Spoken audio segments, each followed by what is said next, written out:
For 40 years, Ford engineers told the world that precision stamping 146 separate structural components, then welding, bonding, and quality checking each one was the most cost-efficient path to building a truck.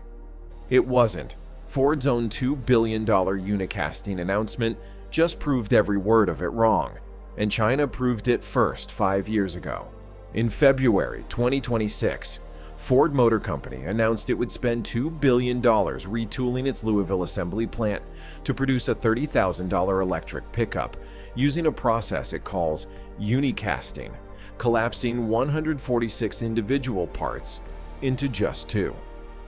The castings are 27% lighter than equivalent components on the Tesla Model Y. Production begins in 2027. That announcement is not a product launch. It is a signed confession, because while Ford was building the F-150 Lightning on 600 stamped parts and losing an estimated $130,000 on every unit it sold, XPeng was already running the world's first 16,000-ton gigacasting press in series production. BYD was replacing 74 stamped parts with a single aluminum casting. Chery was pressing an entire vehicle underbody in one shot. This is not just an engineering story. This is a manufacturing story, a 5-year story, a Detroit story. To understand how Ford ended up confessing in 2026, you need to understand what Ford was so certain about in 2015. That year, Ford spent $1.7 billion to do something no truck manufacturer had ever attempted at scale. It replaced the F-150 steel body panels with military-grade aluminum stampings. 500 components, 73 different alloy grades processed through one of the most sophisticated stamping and welding operations ever built inside a civilian factory. The result was a truck 700 pounds lighter than its predecessor, with better payload capacity and superior corrosion resistance. The automotive press called it the most ambitious re-engineering of a production vehicle in a generation. Ford called it the future. The logic was airtight. More precise parts, better managed, meant a better truck.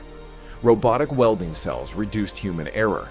Tighter tolerances meant less vibration, less noise, better fit, and finish. The complexity was real, but so was the discipline to manage it. For a decade, no competitor matched it. So when Ford built the F-150 Lightning in 2022, it applied the same philosophy. 600 stamped body components, an 816-kilogram battery pack isolated and bolted beneath a conventional frame. The same robotic assembly logic now electrified. Ford believed it had built the right truck the right way. What Ford had actually built was a $56,000 per unit manufacturing cost on a vehicle it was selling for $51,990. A truck losing more money with every sale. And the reason was not the battery. The reason was the 600 parts. Nobody inside Ford had asked the one question that mattered. What if the joins were the problem, not the parts? Every stamped component has a tolerance and acceptable margin of error in its shape and size. For a single aluminum panel, that margin is roughly plus or minus 1.5 millimeters. That sounds small, but when you weld 146 of those panels together, the errors compound. Each joint adds its own variance. By the time you reach the rear structure of a Lightning, the accumulated dimensional error across the assembly can reach 10 to 15 millimeters. Ford spends between $800 and $1,200 per vehicle correcting for this through structural foam injection, shimming, and NVH tuning before the truck leaves the plant. A unicasted component has no joints. The mold is the reference geometry. Dimensional tolerance is inherent to the tooling plus or minus 0.1 millimeters, not corrected for simply not generated in the first place. Ford's own UEV unicasting goes from 146 tolerance stacking parts to 2. The math on quality alone justifies the switch. Ford's February 2026 announcement was framed as innovation. The timeline tells a different story. In 2022, XPeng began series production with a 7,000-ton gigacasting press on its G6 SUV. By 2024, XPeng had scaled to a 12,000-ton machine, then launched the world's first 16,000-ton press into full production on the P7 Plus sedan in October 2024. That same year, BYD commissioned a 9,000-ton press, converting 74 stamped parts into a single front and rear underbody, casting with an initial facility investment of $54 million. Chery pressed an entire vehicle underbody front to rear in one shot, using a 13,000-ton dual-injection machine. Dongfeng opened the largest gigacasting facility on Earth, two machines side by side, 10,000 tons and 16,000 tons, producing 200,000 structural components per year. By November 2025, XPeng had manufactured its 1 millionth vehicle, powered in large part by gigacasting efficiency. 80% of the world's gigacasting machines are now installed in China, or currently being built there. Ford's first unicasted truck reaches customers in 2027, 5 years after XPeng's first press started running. The F-150 Lightning had a manufacturing cost of between $56,000 and $64,000 per unit. Its base MSRP was $51,990. Ford was selling its flagship EV at a loss before a single option was added. In the third quarter of 2023, Ford lost an estimated $130,000 on every Lightning it delivered. For the full year 2024, Ford's EV division reported a loss of $5.1 billion. The root of that loss is structural. Stamped and welded assembly is labor-intensive and equipment-intensive. Each of those 600 parts requires a stamping, dia quality check, a storage step, and a joining operation. The cost does not disappear because the powertrain is electric. The unicasting solution Ford is now building for 2027 targets a $30,000 selling price. At that price point, manufacturing cost must fall below $25,000 per vehicle to generate any margin. The only path to that number is radical parts reduction. 2 castings instead of 146 is not an engineering choice. It is a financial survival choice. Here's the detail Ford has not highlighted in its press releases. The machines required to produce unicastings at scale presses with clamping forces above 6,000 metric tons are not manufactured in the United States. The dominant supplier of large format die casting equipment is LK Technology, a Hong Kong headquartered company with mainland China manufacturing, which controls over 60% of the global market for presses above 6,000 tons. Ford's $2 billion investment in Louisville will require equipment sourced from a supply chain that is at its core Chinese. Tariffs restrict the import of Chinese vehicles.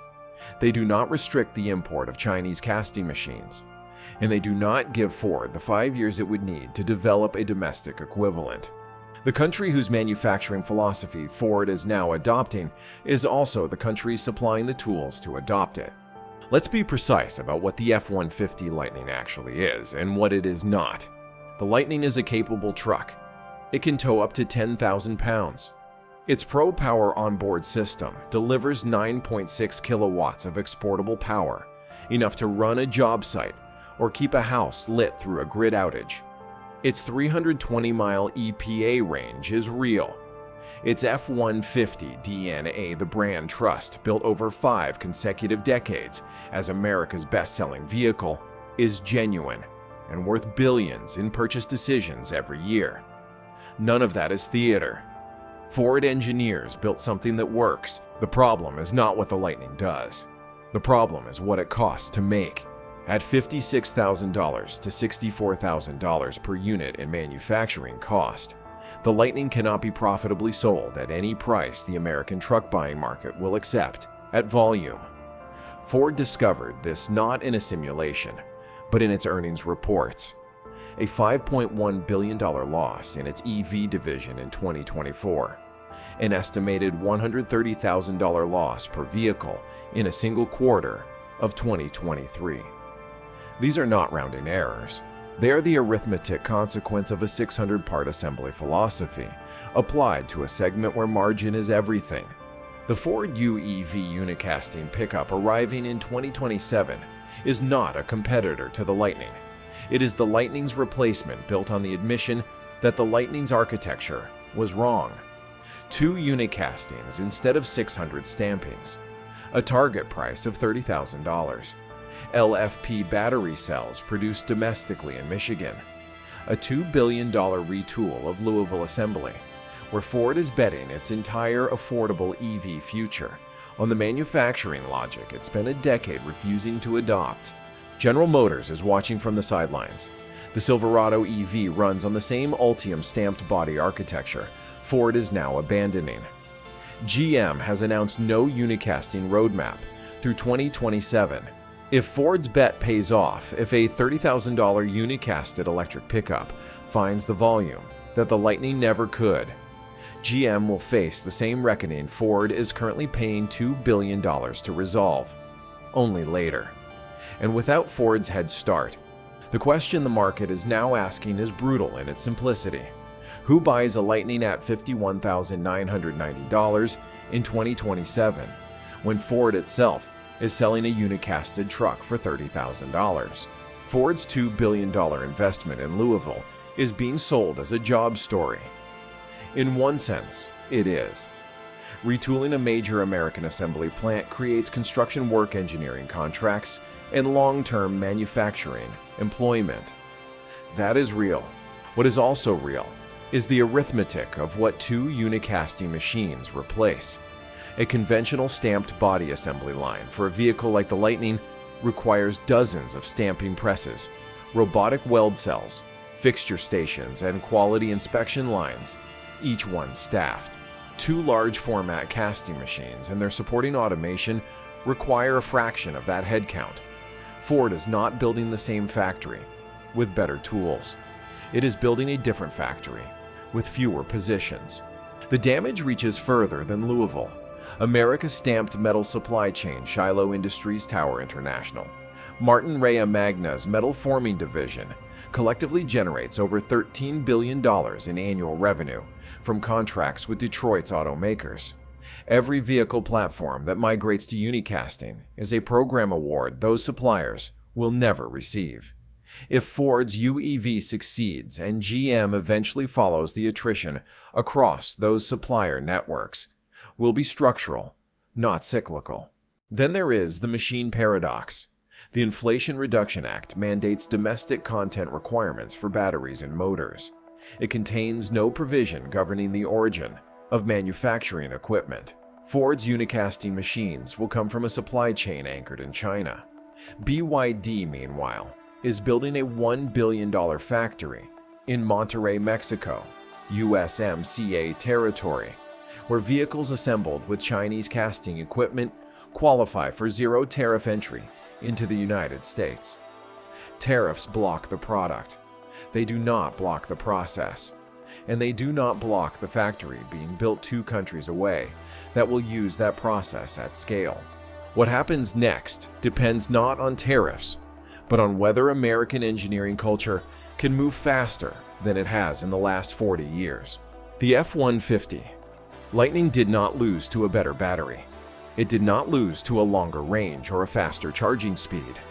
It lost to a manufacturing philosophy, one that Ford itself has now spent $2 billion to walk away from. That is the verdict, not speculation, not a forecast.